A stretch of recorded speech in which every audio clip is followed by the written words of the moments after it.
Good morning, All Brother right. Nate. Hey, brother. I'm ready for this history lesson. All right, man. Well, let's do this. Let's do this. So look, we're down here on 47th in Michigan. Yep. And according to you, Nate, this is where it all started Oh, for man. the Jones brothers. Yeah, man. This is when they started moving up and making some real money. This is where they landed, and they just about bought up half the block, man. Okay, why don't you start from the beginning and tell me exactly how these Jones boys became a part of this game called policy. Okay, so there's three Jones brothers, the oldest being Ed, then the middle brother is George, and the baby brother's Mac. Mac was the first of the brothers to get into the policy game. Okay. He was working for a guy named Ezra Leak. Okay. And after the Jones brothers' father died, I think it was in 1924 or so, they used part of the insurance money to bankroll their own operation. Okay. At that time, they were operating out of a tailor shop at 43rd in Indiana. By 1930, they were rolling in dough already. This building right here was one of their major first purchases on this block we're standing on. 4711, this was the headquarters for their policy operations, which was called the Harlem Bronx Policy Wheel. The Harlem Bronx Policy Harlem Wheel. Bronx Policy Wheel. Okay. And their chief lieutenant was Ted Rowe. So he ran all the action out of this building. Okay. His office was right up at the very top. So any given day, you'd see a bunch of guys coming in and out of this building carrying satchels of money and policy slips. And right in the front, there would be an unmarked police car. That was their protection. Oh, okay. So this was a real hotbed of activity back in the 1930s into the 1940s. Okay. And, you know, this is where it was all happening at. So tell me something. Yep. How did this policy game affect our community? It was the economic engine of our community, of the black community.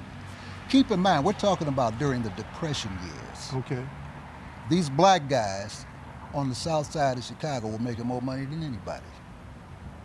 Okay. Let that sink in for a minute. So in other words, if you wanted to start a business down in this community, or if you wanted to, you know, if you had any kind of aspirations that required some financing, you might be able to go directly to the Jones More often boys. than not, these were the guys that you would go to. If not the Jones boys, then the Kelly brothers or Jim Knight or any one of several black policy operators. The Jones brothers were the leading policy operators.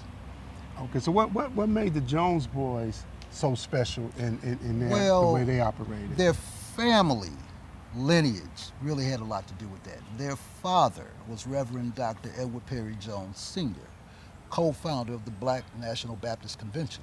Okay. Very respected man of the cloth. They came up from Mississippi.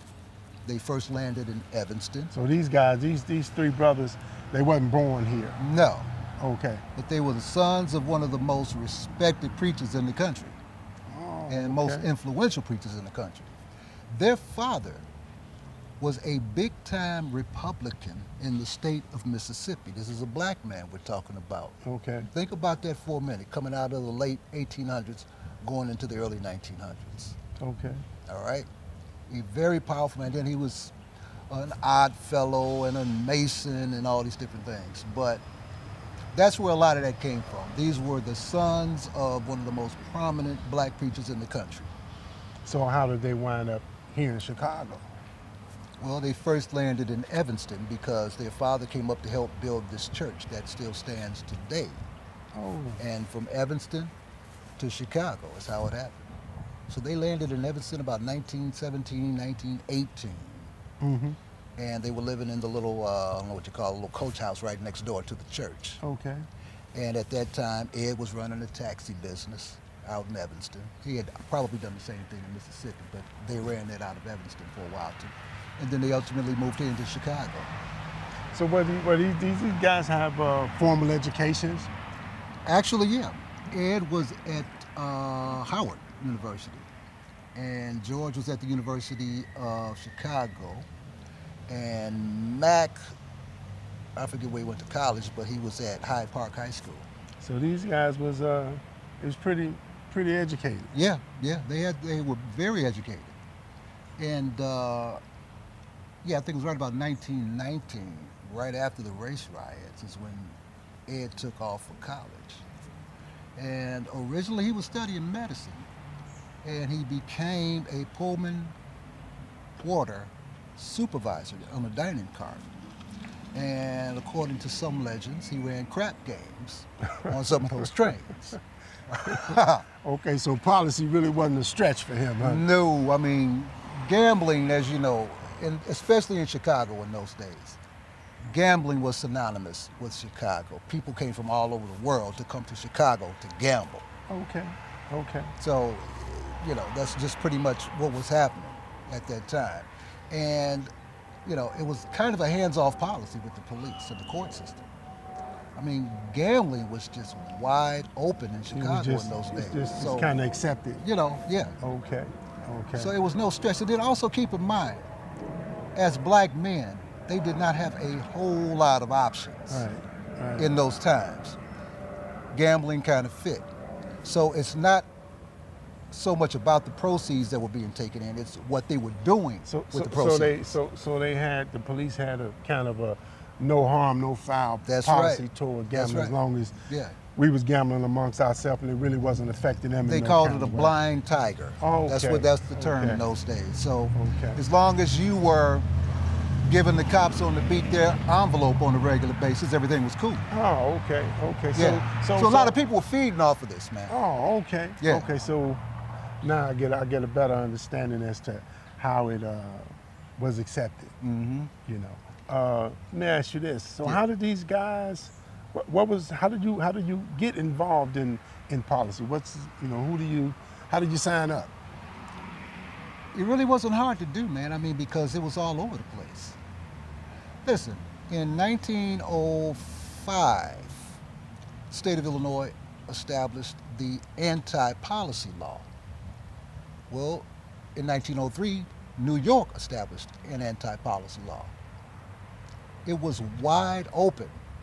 So there was always a need for runners and bet writers and bookkeepers and accountants and just on, man. Whatever legitimate occupation you could find, it was in the policy business as well. So let me show our viewers Yeah. exactly what Yeah. these are. Now those These are policy slips, and what you're holding right now, both of these are for a two-legged book. A single column slip would be a one-legged book. A two-column slip is a two-legged book. Now what is the leg? What do you mean by that? Oh, it's just the number. So let's say if you just cover up half of that, these are your bet options. So I forget the exact number, but anywhere from 1 to 72, something like that. Okay. So you're selecting your numbers anywhere from 1 to 72. So on a two-legged book, you've got more choices, more options. Okay. One-legged book, fewer. Right. And the payoff was a little bit different too. So what we're gonna do is we'll talk about this other ticket. Okay. And how it relates to these two tickets a little bit later. Okay. Because that's really where we're going, right? Okay. Yeah. That's exactly where we're going. Okay. So let's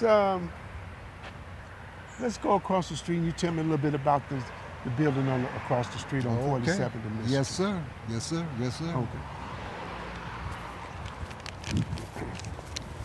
Okay. All right.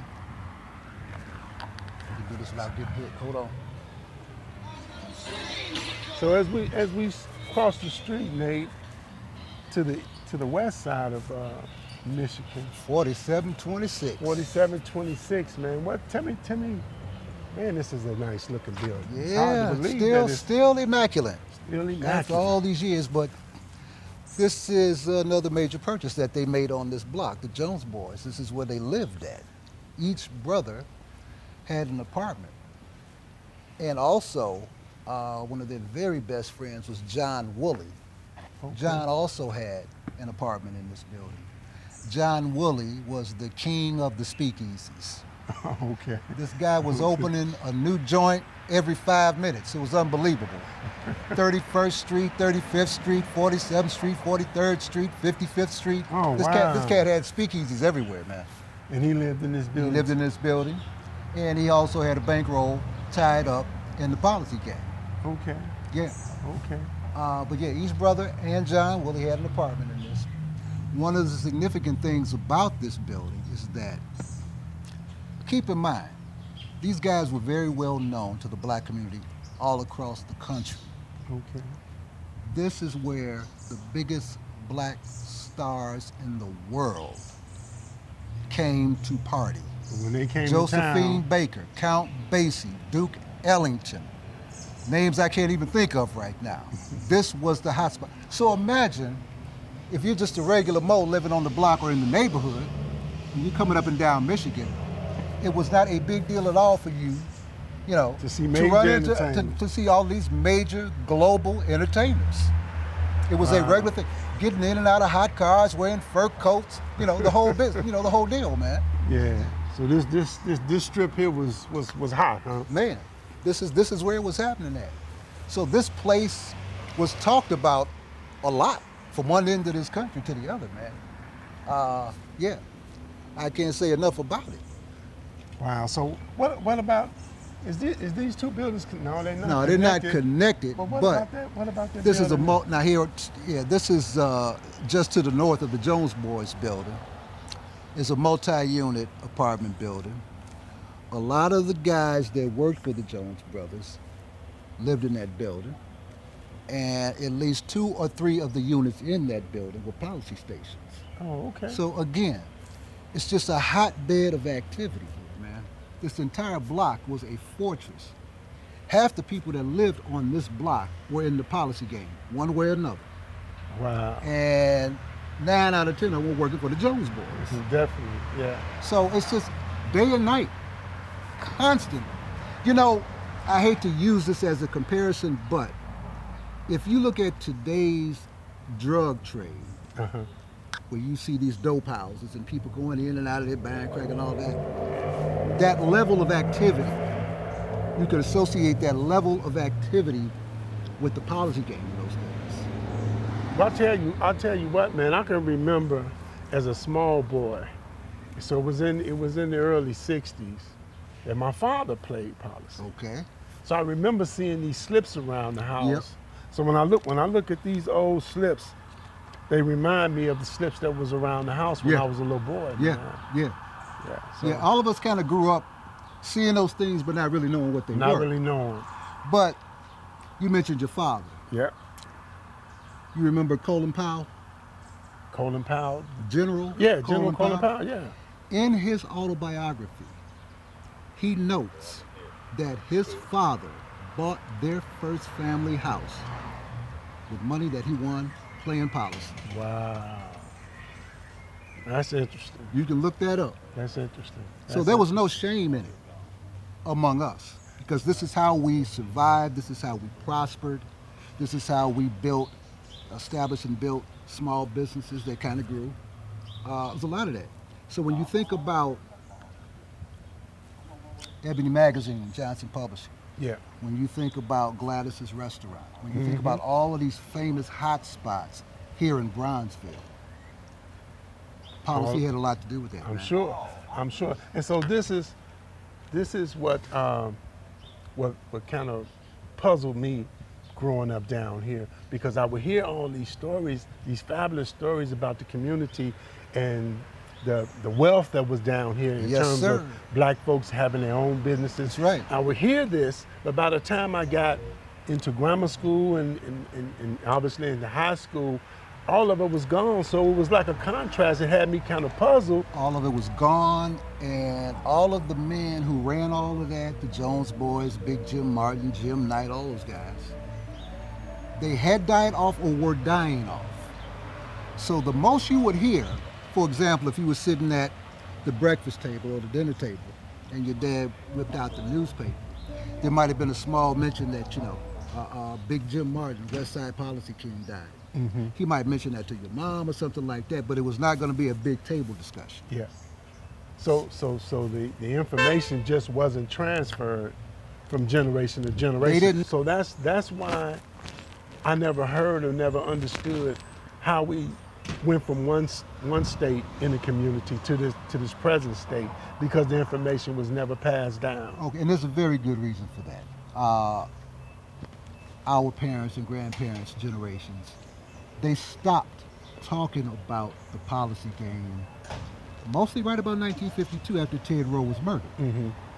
At that point, the mob had taken over, the Chicago mob, the outfit, they had taken over. So the point is this. Our parents and grandparents' generations saw, knew personally, whether friend or relative, many people that they knew got beat down, some of them got murdered in the process of the mob taking over all of this. So they stopped talking about it, man. Yeah. Okay. Yeah. So, they saw their friends and family members and neighbors get jacked up, beat down, kidnapped, murdered. That's why they stopped talking about it. That was not a pleasant thing for them to continue talking about. So in those days, if you were to start asking about that, you may very well bring tears to their eyes, because they flash back to all that violence, man. Yeah. So that's just something that they just chose not to talk about. And this is one of the reasons that our generations did not grow up knowing these histories. So that has everything to do with it, man. That proverbial lump in your chest. Yeah. They remembered what it was like. So it's just something that they didn't talk about, man. Yeah. Okay. So let's do this. You said that there's another property at the end of the corner on 47. Yeah. Let's take a walk on over here. Okay.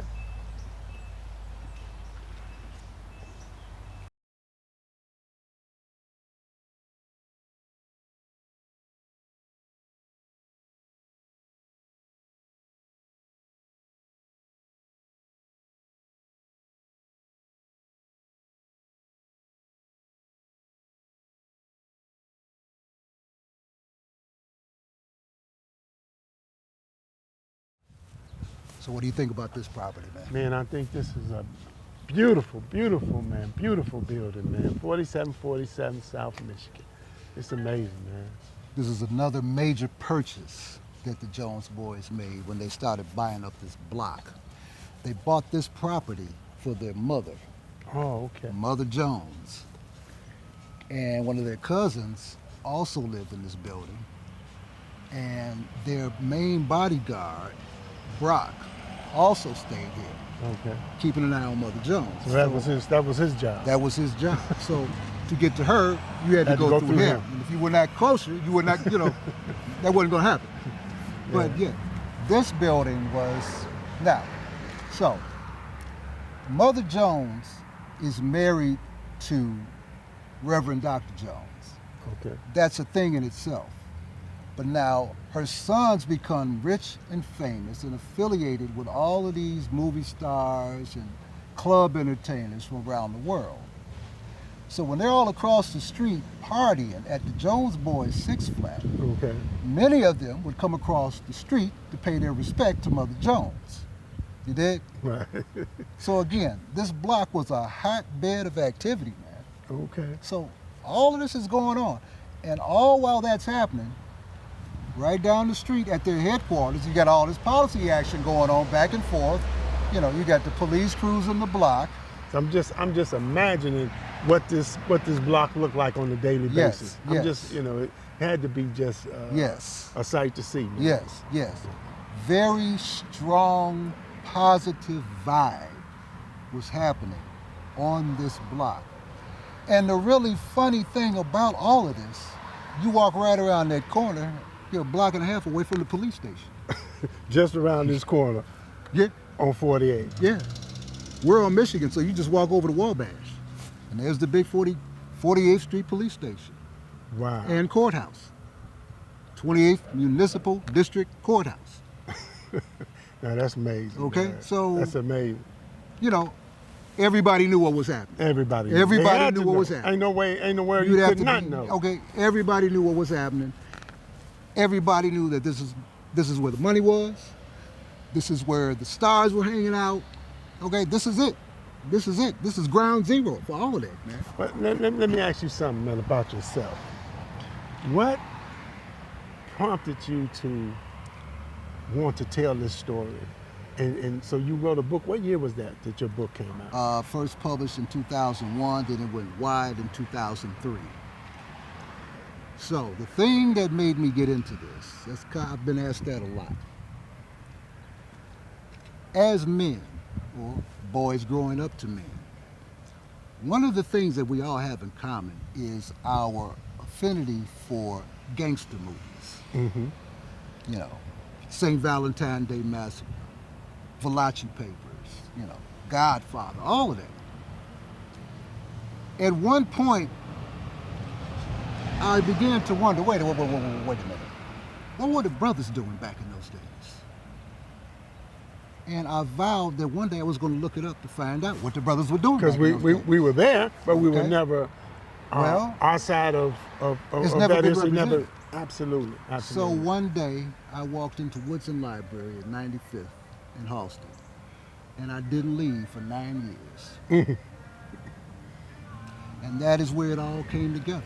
It was the biggest history lesson in my life. There's so much. We probably could stand here for an hour and a half. No doubt. With all that information in your head, man. A Yeah. lot of history down here. So before we wrap, let's talk about this documentary. King of Kings. King of Kings. Chasing Edward Jones. And that's what I really want to get across to you guys today, is that all this information will be made readily available on a documentary that's coming to a theater this September. And I'll tell you more about that as we get closer to the date about this documentary.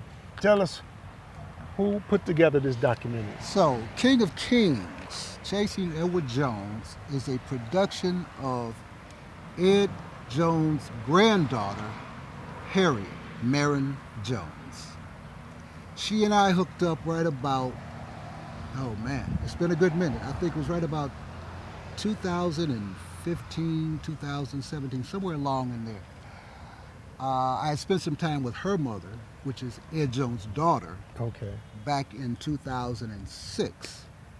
And at that time, she mentioned to me, you know, the work her daughter was doing, trying to, you know, develop a story for a documentary, and asked me would I help her. Absolutely. Absolutely. So right around, like I said, 2015, 16, 17, the granddaughter, Harriet. Quick note, all of the women in this family are named Harriet. All of the men in this family are named Ed, George, and Mac. It's crazy, man. But, so the granddaughter, Harriet, reached out to me when she was ready to get started and told me when she would be in town. Okay. So her first run to Chicago, we hooked up for a full week, and we worked our way from Evanston back to Bronzeville. Wow. And there was a return, I think a year or two later, she came back to do some other things. And she brought one of her sisters with her. And we just had a good time running around town, putting all this together, man. And Harriet has done an absolutely fabulous job on this film. I lost count, but I think we are up to 24 festivals, 22 top prizes, best Wow. picture. Wow. Yeah. And I'm talking about Monaco, Anchorage, Alaska. I'm talking about all over the country, man, and other parts of Europe. This film has done exceptionally well. So we're going to get a full week run in Chicago here, as you mentioned, in September. Excuse me. At Hyde Park Theater. At the Hyde Park, Harper Theater in Hyde Park. Yeah. And we're going to have a lot of activities going on with that. So let's mention. I'll tell you, I really have to take my hat off to Angela Ford. Absolutely, she's Who bringing is this to Angela Chicago. Ford to you, man? Angela Ford is the owner of the Obsidian Collection, among other things. She's got a lot of stuff going on. Oh, she does. But she and Harriet got together earlier in the spring and hammered out how they were going to make this film happen in Chicago. And she has put in endless work to make this happen. She goes hard, man. She goes hard. Oh, yes, yes, yes. Relentless. So that's how this is going to come together, and we're going to be talking a lot more about that and her specific role and some of the things that are going to be going on in association with this show. But we're going to have a lot of activities going on. There's going to be a lot to experience beyond just the film. But I'm so looking forward to the film. opening night. The film really brings it all together because, listen, you know, I mentioned that they came, the Jones boys, that they came from Mississippi. They landed in Evanston, and then they hit Chicago.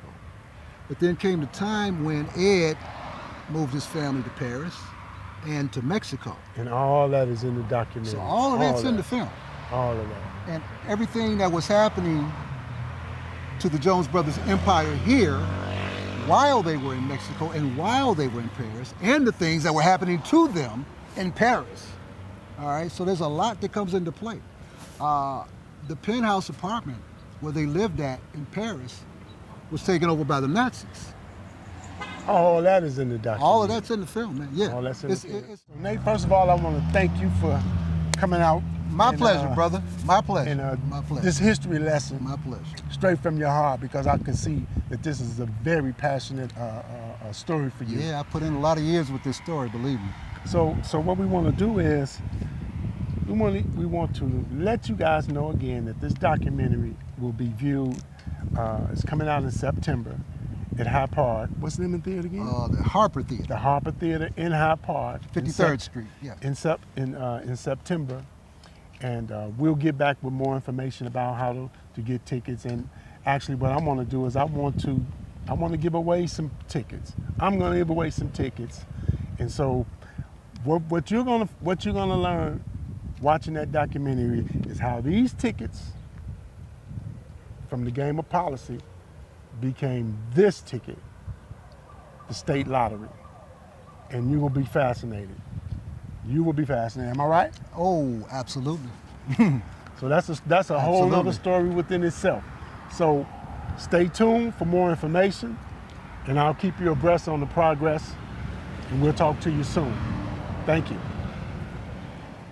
My father, Edward Jones, he was a gentleman. He was just a good person. Ed Jones was a genius. They made about $110, $115 million, which was equivalent to about $1 billion then. Long before there was a state lottery, there was this illegal numbers game called policy, controlled by black men called policy kings. This is the first policy station owned by the Jones brothers. In the back is policy action.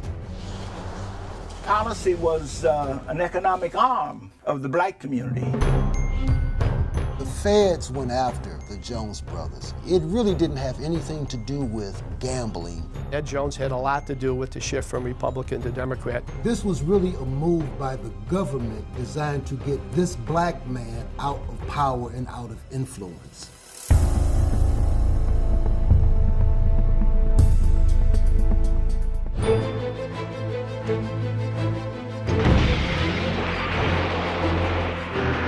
Poe used the gun to get what he wanted. Ed Jones used the gun to protect what he had. My father was never a gangster. Maybe he was a gangster.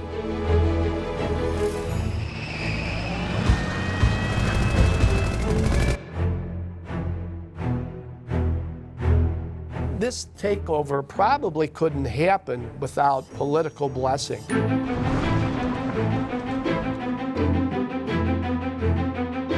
It's so important to understand your history, because if you know where you come from, that helps you get where you're going.